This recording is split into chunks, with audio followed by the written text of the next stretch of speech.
Welcome to Intermediate Skinning. This is being done in Max 6.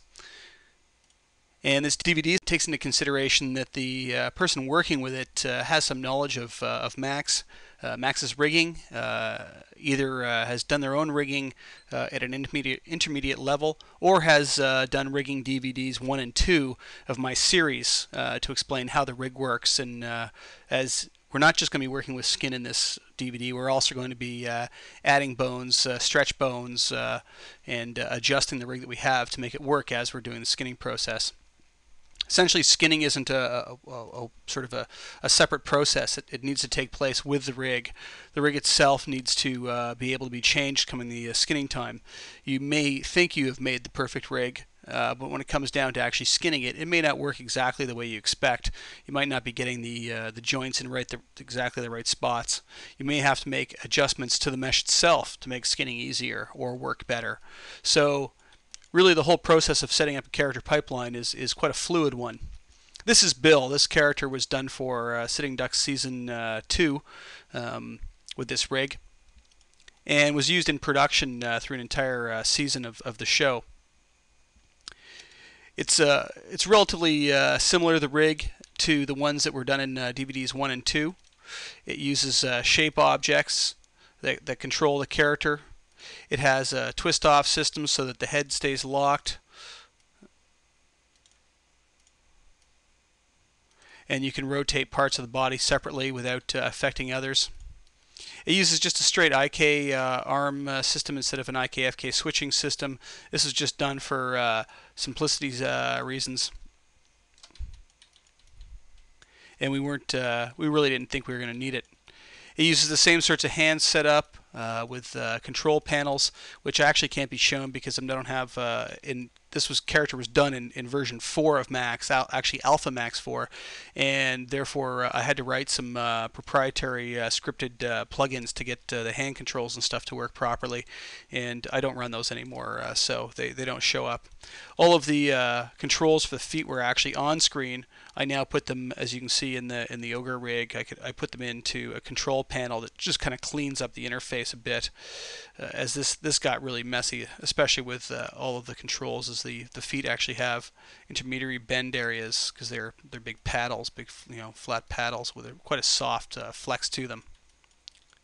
Character uses 2 rings around the waist. This is something that isn't in the Ogre rig that I showed, but the idea being here is that the inner one doesn't take the hands. The outer one does. This way that you can actually walk cycles and animation that doesn't require the hands to be locked down can be done with the outer ring. However, you can walk the character up to something, place a hand down on something, and then animate the character's main mass with the inner rig, and it'll leave the hands locked down. This is just to avoid having to do link constraints or position orientation constraints on the hands all the time. It's kind of a one-time thing in a scene, but it'll cover about 90% of the cases where it's needed. These characters had to be pumped out really, really fast too, so they were kept quite simple.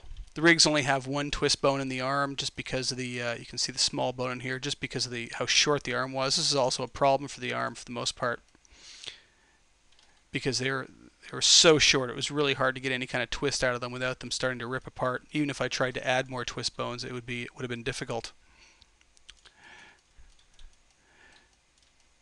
Skinning this character and getting it to be able to bend and flex correctly was relatively easy. This kind of character is a thin, noodly character for the most part. The short little stubby arms caused a problem, but overall it was relatively easy. I could skin one of these characters in less than a day easily and get them to work very well in production. The Ogre that we're working with is far more complicated character to work with, and realistically, to do it properly and to have all the kinds of muscle deformation and range of motion that we need in a character like the Ogre, it could take a week to skin that character properly, depending on how much work you wanted to do to it, depending on what it also needed to do in the animation. So skinning can take a lot of time. It can also take very little time, depending on the character entirely. That has to be taken into consideration when looking at and actually planning on a job. How complicated are the characters? That's going to increase modeling time, rigging time, skinning time, and of course animation time.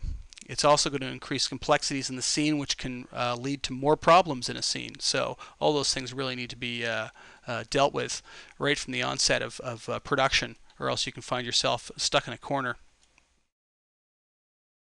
This DVD is going to cover multiple different areas.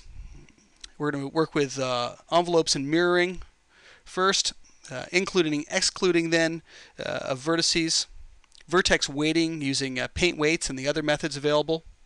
We're going to look at paint blend weights, which in Max 6 is actually a hidden feature, and a script that I have on my site at paulneal.com will allow you to be able to get access to the blend weights, which is like blurring weights and a great tool, and makes it very fast and easy to set up your weighting. Adding muscle bones and using stretchy bones for muscles to get better joint deformations in areas like the shoulder. Tweaking skin, which is an area that I'm just covering where I'm showing what I've done to it and the changes I've made without having to have you sit through it all, just painting and tweaking all the weights, and I then discuss what I did to show you how to get to that point. Show you how to use deformers on the elbows and on the knees of the character, and then showing you how to work with dynamic spring controllers on the belly so that the belly bounces automatically. And then I'll show you also how to write a script for turning off all of the spring controllers in a scene, because they are time dependent and can get quite slow during animation, so you need to be able to shut them down while you're animating and then turn them on for animation. The last chapter will be the skin utilities, and we'll show you how to extract the skin data from one mesh and apply it to another, or in this case actually from the right side to the left side of a character if they weren't identical and the mirror tool was not able to be used. I hope you enjoy the DVD, and on to our first chapter.